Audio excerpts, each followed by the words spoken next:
இன்னைக்கு நம்ம காராமணி பொரியல் செய்ய போறோம். கொஞ்சம் தனியா பொடி சேர்த்து வதக்கிக்கலாம்.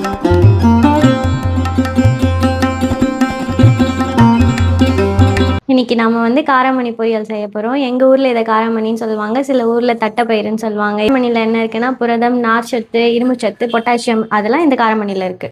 இந்த காராமணி சாப்பிட்றதுனால நமக்கு என்ன பயன்னா, இந்த காராமணியில ஃபைபர் கண்டென்ட் அதிகமா இருக்கிறதுனால டைஜஷன் ப்ராப்ளமை கண்ட்ரோல் பண்ணுது, ஹார்ட்டோட ஹெல்த்தை ஆரோக்கியமா வச்சுக்குது, கொலஸ்ட்ராலை கண்ட்ரோல் பண்ணுது, ப்ளஸ் வெயிட் லாஸ் பண்ணணும்னு நினைக்கிறவங்களுக்கு இது ஹெல்ப்ஃபுல்லாக இருக்குது. கெட்ட கொழுப்பை குறைச்சி பிளட் சுகர் லெவலில் ஆரோக்கியமாக வச்சுக்குது.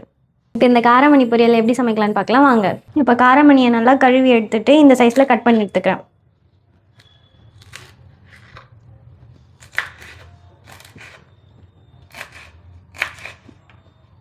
இப்போ தேவையான பொருட்கள் என்னென்னா, ஒரு வெங்காயம் பொடியாக கட் பண்ணி வச்சுருக்கேன், கொஞ்சம் கருவேப்பிலை எடுத்து வச்சுருக்கேன், 2 காஞ்ச மிளகாவை கிள்ளி வச்சுருக்கேன், காராமணியை தண்ணியில் நல்லா அலசிட்டு பொடியாக கட் பண்ணி வச்சுருக்கேன், எண்ணெய், தனியாத்தூள், மிளகாய்த்தூள், உப்பு, மஞ்சத்தூள், கடுகு.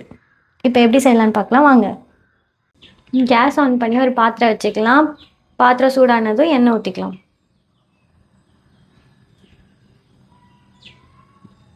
இப்போ எண்ணெய் நல்லா காய்ஞ்சதும் கடுகு சேர்த்துக்கலாம். கடுகு நல்லா பொரிஞ்சதும் கட் பண்ணி வச்சுருக்க வெங்காயம் சேர்த்துக்கலாம்.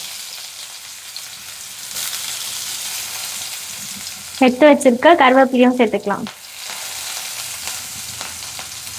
கிள்ளி வச்சுட்டு காஞ்ச மிளகாவையும் சேர்த்து இப்போ எல்லாத்தையும் நல்லா வதக்கிக்கலாம். வெங்காயம் சீக்கிரம் வதங்கிறதுக்காக கொஞ்சம் உப்பு சேர்த்து வதக்கிக்கலாம்.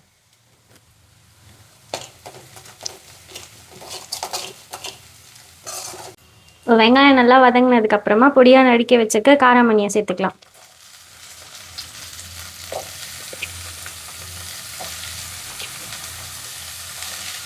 இப்போ காராமணியை சேர்த்து நல்லா வதக்கிக்கலாம். இது 5லேருந்து 10 நிமிஷம் நல்லா வதங்கட்டும். காய் நல்லா தண்ணியெல்லாம் சுருங்கி வரும். இப்போ காய் நல்லா வதங்கிடுச்சு. இந்த ஸ்டேஜில் கொஞ்சம் மஞ்சள் பொடி சேர்த்துக்கலாம். மஞ்சள் பொடி சேர்த்ததுக்கப்புறம் நல்லா மிக்ஸ் பண்ணி விட்டுக்கலாம். இப்போ கொஞ்சம் மிளகாய் பொடி, கொஞ்சம் தனியா பொடி சேர்த்து வதக்கிக்கலாம்.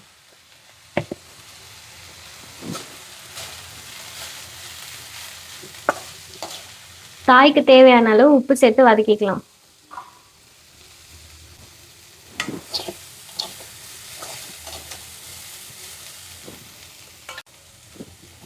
இப்போ கொஞ்சமா தண்ணி தெளிச்சு இப்போ ஒரு மூடி போட்டு ஒரு 10 நிமிஷம் இதை லோ ஃப்ளேம்லேயே வச்சு வேக விட்டுக்கலாம்.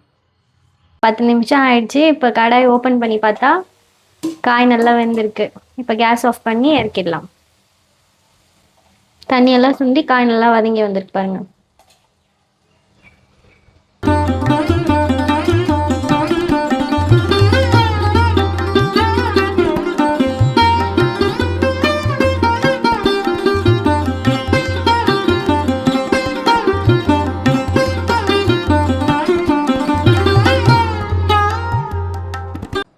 இப்போ சுட சுட காராமணி பொரியல் ரெடி ஆயிடுச்சு. எங்கள் வீட்டில் இதை செஞ்சதும் சட்டுன்னு காலியோட. இது எல்லாரோட ஃபேவரட். உங்கள் வீட்லேயும் செஞ்சு பார்த்துட்டு எப்படி இருக்குன்னு கமெண்ட்ல சொல்லுங்கள். இந்த வீடியோ பிடிச்சிருந்தா லைக் பண்ணி, ஷேர் பண்ணி, சப்ஸ்கிரைப் பண்ணுங்கள்.